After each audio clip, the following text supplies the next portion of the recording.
নমস্কার বন্ধুরা, সবাইকে শুভ সকালের অনেক অনেক শুভেচ্ছা। রোশনাইয়ের আজকের পর্বের রিভিউ নিয়ে আমি পৌঁছে গেছি তোমাদের সামনে। বাংলা সিরিয়াল সমাচারে তোমাদের সবাইকে স্বাগত জানিয়ে আজকের পর্বের রিভিউ আমি শুরু করছি। শুরুতে আমরা দেখতে পাচ্ছি যে আদিত্য আর আরণ্য গাড়ি করে রওনা হয়ে গেছে রোশনাইয়ের অনুষ্ঠানে যাওয়ার জন্যে। আর ওদিকে দেখা যাচ্ছে গুরুজি আর পণ্ডিতজিও রোশনাইকে গাড়ি করে নিয়ে যাচ্ছে। তো আরণ্যকরা সবাই কথা বলতে বলতে যাচ্ছে। আরণ্যক বলছে, আমার একটুও মন নেই কোথাও যাওয়ার, বাড়ি গেলেই ভালো হতো। তখন আদিত্য বলছে, দেখো আমরা দুজনেই না একজনকেই ভালোবাসি, জানো তো। তবুও আমি চেয়েছিলাম যে তোমার সাথে ওর বিয়ে হোক, কারণ আমি এটা বুঝতে পেরেছিলাম যে তোমার জীবনে নানান জটিলতা আছে, হয়তো তুমি সেই জন্য সঠিক সিদ্ধান্ত নিতে পারোনি। তুমি রোশনাইকে বাঁচিয়েও রাখতে চেয়েছিলে, কিন্তু দেখো আমি রোশনাইকে বাঁচিয়ে রাখতে পারলাম না। হয়তো আমি ওকে এখানে না আসতে জোর না করলে হয়তো এরকমটা হতো না। আরণ্যক বলছে, না না, ওইভাবে ভেবো না। আসলে কি বলতো, এই লসটা না আমি কোনো মতেই নিতে পারছি না। এইভাবে কথাবার্তা চলছে।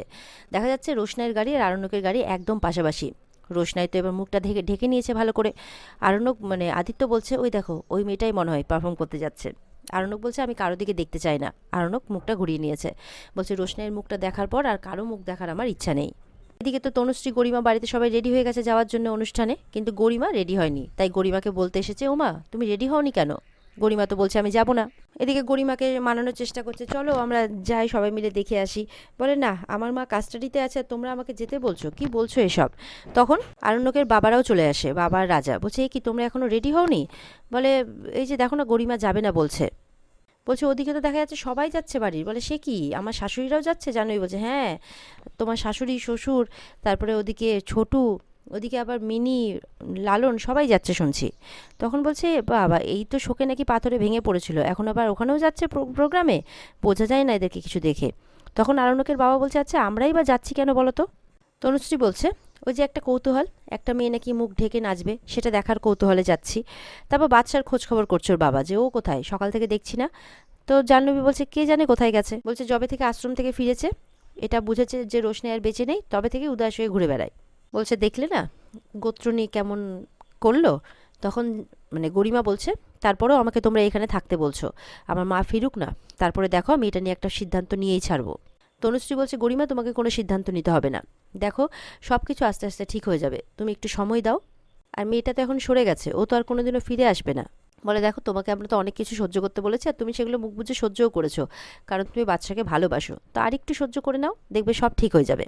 আদিত্য বলছে, দেখো যার যার দুঃখ তার তার, আমি হয়তো তোমার দুঃখ কম করতে পারবো না, দুঃখ আমারও হচ্ছে, আমাকেও তো মুম্বাই ফিরে যেতে হবে, তাই না? আর যখন কোনো আশাই নেই তখন আর কি করা যাবে? তবে মন খারাপ করো না, রোশনাইয়ের সাথে যে কমার্শিয়ালটা করলাম সেটা খুব তাড়াতাড়ি রিলিজ করবে, দেখা যাবে অন ইয়ার। তখন আরণ্যক বলছে, কিভাবে? ওটা তো কমপ্লিট করতে পারেনি। তখন বলছে যে ওরা ম্যানেজ করেছে কোনোভাবে আর কি। বলছে, রোশনাই হয়তো এইভাবে বেঁচে থাকবে আমাদের মধ্যে। আরণ্যকের মন আরও খারাপ হয়ে যায়। গরিমা বলছে, একটা অচেনা মেয়ে, কেউ চেনে না জানে না, হঠাৎ করে এলো, আবার এত বড় বড় স্পন্সর পেয়ে গেল, পুরো শহর জুড়ে ওর হোর্ডিং। বলছে, কিছু তো ধোঁয়াশা অবশ্যই আছে, এমনও তো হতে পারে গিয়ে দেখা গেল যে পুরো বিষয়টাই ভাওতা। আরণ্যকের বাবা বলছে, সেরকমভাবে নিও না, জাস্ট আমরা সবাই মিলে বেরোচ্ছি, বেরিয়ে একটু ঘুরে ঘাড়ে খেয়ে দিয়ে চলে আসবো, ব্যাস। এরপরে তো তনুশ্রী বলছে, আচ্ছা গরিমা, তোমরা তো বিদেশ যাওয়ার ব্যাপারটা ভাবতে পারো, বাচ্চার সাথে কথা বলো। গরিমা বলছে, এমন করে বলছে যেন তোমার ছেলে আমার সাথে কথা বলার জন্য বসে আছে, তেমনটা তো নয়। ওর মুখে এক মনে এক। প্রথম প্রথম বলতো এই বিয়েটা নাকি জোর করে দেওয়া হয়েছে, ওরা মানেই না, আর এখন দেখো এই বিয়েটাকে নিয়ে এত বাড়াবাড়ি করছে, এটা নাকি সত্যি বিয়ে। এত কিছুর পরেও না আমি ওর সাথে থাকতে চাইছি, আমার জায়গায় অন্য কোনো মেয়ে হলে না এটা সহ্য করতো না। বাবলু বলছে, চিন্তা করো না, যেটা সমস্যা ছিল আমাদের জীবন থেকে সমস্যা তো সরে গেছে, মেয়েটা তো আর বেঁচে নেই, আর এখন কিছু হবে না, সব ঠিক হয়ে যাবে, যাও তুমি রেডি হও। তো গরিমাকে বারবার বলার পর গরিমা বলছে, আচ্ছা ঠিক আছে, আমি তাহলে রেডি হচ্ছি। গরিমাও কোথাও না কোথাও কৌতূহলবশতই যাচ্ছে, যে সবাই তো সবার মুখ দেখাতে চায়, পরিচিতি চাই, কিন্তু এই মুখ ঢাকতে চাইছে, জানতে হবে মেয়েটা কে। ওদিকে আরণ্যক বলছে গাড়িতে যেতে যেতে যে রোশনাইয়ের প্রেজেন্সটা আমার জীবনে খুব স্ট্রংলি ছিল। এদিকে তো আরণ্যকের গাড়ির পাশাপাশি আবার হয়েছে রোশনাই। রোশনাই তো মুখ ঢেকে ফেলেছে, দেখে ফেলেছে। গুরুজিকে বলছে, গুরুজি পাশের গাড়িতে স্যারজি আছে। বলে, স্যারজি? কোন স্যারজি? ও সেদিন আশ্রমে যে এসেছিল সে? বলে, হ্যাঁ।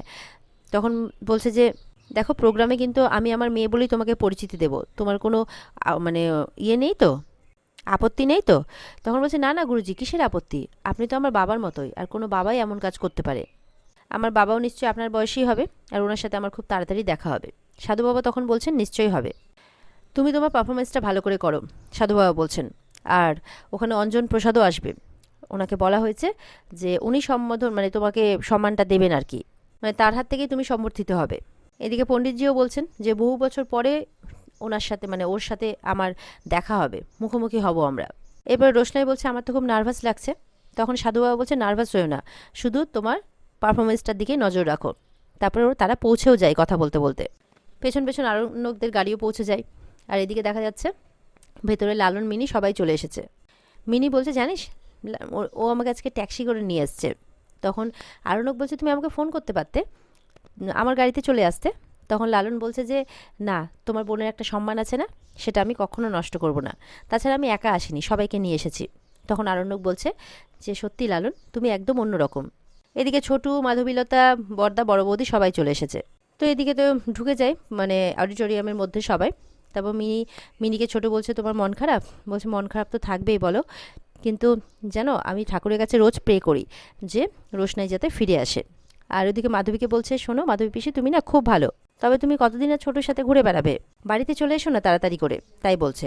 তখন আরণ্যক বলছে আচ্ছা ঠিক আছে মিনি, চলো এবার আমরা সবাই মিলে বসি।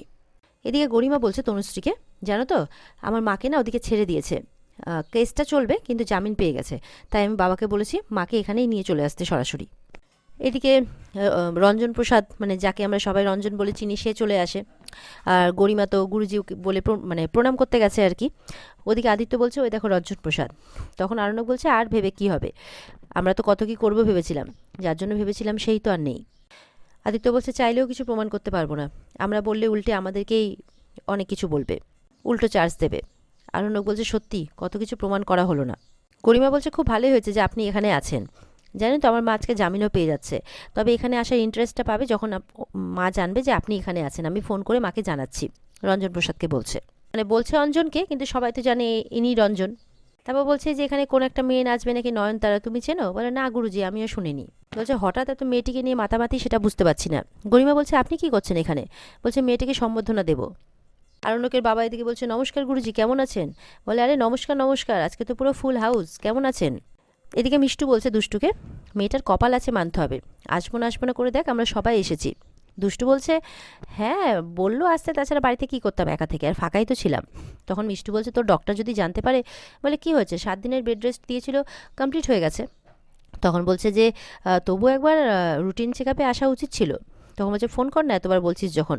মিষ্টু বলছে তাই করব। এদিকে দুষ্টু বলছে হঠাৎ করে, জানিস তো খুব একটা খারাপ লাগা শুরু হয়েছে।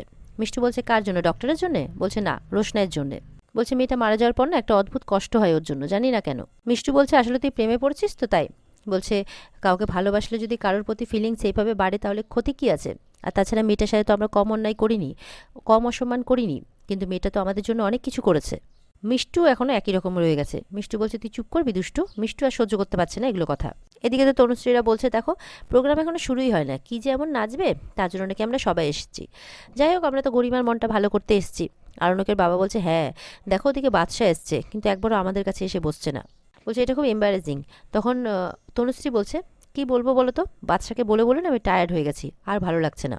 বলছে আর কটা দিন সময় দাও, গরিমার কাছে ওকে ফিরতেই হবে, যাবে কোথায়? এদিকে রাজা আর জাহ্নবী মিলেও এখনো আরণ্যককে নিয়ে উল্টোপাল্টা কথা বলে যাচ্ছে। এদিকে তো রোশনাইয়ের কনসিভের খবরটা নিয়ে আলোচনা করছে। জাহ্নবী বলছে ভাগ্যিস কনসিভ করেনি। রাজা বলছে সে বাচ্চা হয়নি ঠিক আছে, কিন্তু নিশ্চয়ই ওদের মধ্যে কোনো সম্পর্ক ছিল, নাহলে তো রোশনাই এইভাবে বলতো না। জাহ্নবী বলছে ওই মেয়েটাকে আমি একদম বিশ্বাস করি না, সবসময় মিথ্যে কথা বলে। তো এরপরে দেখা যাচ্ছে স্টেজে অ্যানাউন্সমেন্ট কিন্তু শুরু হয়ে গেছে।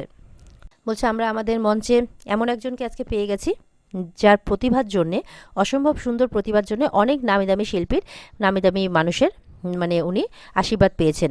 আর আজকে ওনার এখানে প্রথম স্টেজ শো, সবশেষে ওনাকে সম্বর্ধনাও দেওয়া হবে। তার জন্য এখানে উপস্থিত রয়েছেন পণ্ডিত রঞ্জন প্রসাদজি। এই বলে তো সবাই হাততালি দিয়ে তাকে মানে রোশনাইকে মঞ্চে আমন্ত্রণ জানাচ্ছে। তখন রোশনাই এসে সবাইকে কিন্তু প্রণাম করছে, তার মুখটা ঢাকা রয়েছে, আর সবাই হাততালি দিচ্ছে। আর এখানে আজকের পর্ব শেষ হয়ে যায়। তো বন্ধুরা এই ছিল আজকের পর্বের রিভিউ। ভালো লেগে থাকলে অবশ্যই পর্বকে লাইক, কমেন্ট আর আমাদের সাথে জুড়ে থাকতে আমাদের চ্যানেলকে সাবস্ক্রাইব করতে ভুলবে না। পর্বের বিস্তারিত দেখতে অবশ্যই স্টার জলসার পর্দায় চোখ রাখবে। তাহলে দেখা হচ্ছে আগামীকালকে। সবাই ভালো থাকবে, টাটা।